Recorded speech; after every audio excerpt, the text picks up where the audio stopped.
ప్రియులరా, మొన్న చెప్పాను, మళ్ళీ చెప్తున్నా. యేసుక్రీస్తు ప్రభు నా జీవితంలోనికి రాకముందు, యేసుక్రీస్తు ప్రభు నా బ్రతుకులో జోక్యం చేసుకోకముందు, నా ఫ్యామిలీ కూడా నాకు పేరు పెట్టింది, నా కుటుంబం కూడా. ఆ పేరేందో తెలుసా? దరిద్రుడు. దరిద్రుడు. నా ఫ్యామిలీ నాకు ఇచ్చిన పేరు దరిద్రుడు. దరిద్రుడు. వాళ్ళంతా ఇక్కడే ఉన్నారు, నేను అబద్ధం చెప్పట్లా. మాకు ఇచ్చిన పేరు దరిద్రులు, దౌర్భాగ్యులు. జీవం గల నా దేవుడు ఆయన రెక్కల కిందికి వెళ్ళినప్పుడు దరిద్రుడా, దౌర్భాగ్యుడా అని పిలవలా.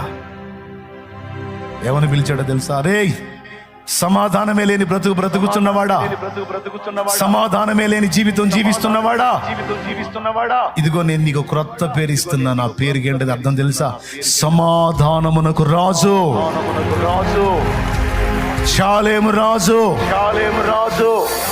నీకు క్రొత్త పేరు ఇస్తున్నా నేను, సమాధానానికి రాజు. సమాధానానికి రాజు. నీ జీవితంలో, నీ హృదయంలో, నీ కుటుంబంలో సమాధానమే కాదు, నీ వలన అనేక కుటుంబాలకు సమాధానం.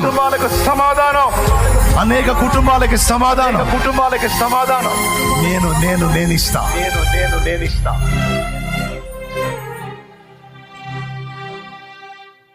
ఇది నేను మాట చెప్పడం కాదు, నా జీవితంలో ఇది అనుభవం అయింది.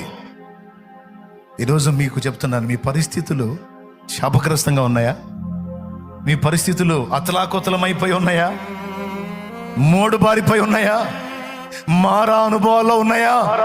చేదైన అనుభవాల్లో ఉన్నాయా? మారు మనసు పొంది, పాప క్షమాపణ నిమిత్తం బాప్తిస్మం పొంది, పరిశుద్ధ పరచబడి దేవుని వైపు తిరుగు. ఒక క్రొత్త జీవితం నీకు ఆయన సిద్ధపరిచి ఉంచాడు. ఒక క్రొత్త పేరు నీకు ఆయన సిద్ధపరిచి ఉంచాడు. ఇప్పటికే బాప్తిస్మం పొంది కూడా అలజడిలో బ్రతుకుతున్న వారులారా, నీ దోషాలు ఒప్పుకొని మారు మనసు పొందండి. రక్షణ ఎరిగి కూడా, రక్షణ పొంది కూడా మళ్ళా బుద్ధిహీనంగా మీరు చేసిన పనుల నుంచి మళ్ళుకొని తిరిగి ఆయన పాదాలు హత్తుకోండి. నా తండ్రి యాకోబుకి ఇశ్రాయేలు అని పెట్టినట్టు నిన్ను ఒక నూతనమైన అనుభవాల్లో గుండా ఆయన తీసుకెళ్ళబోతున్నాడు. నీ జీవితంలో నూతన క్రియ చేయబోతున్నాడు ఆయన.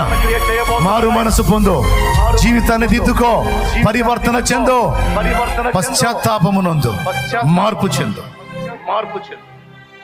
రాబోతున్న సంవత్సరాల్లో, రాబోతున్న దినాల్లో దేవుని నూతనమైన క్రియలు నీవు చూడబోతున్నావు. హల్లెలూయా, హల్లెలూయా, హల్లెలూయా.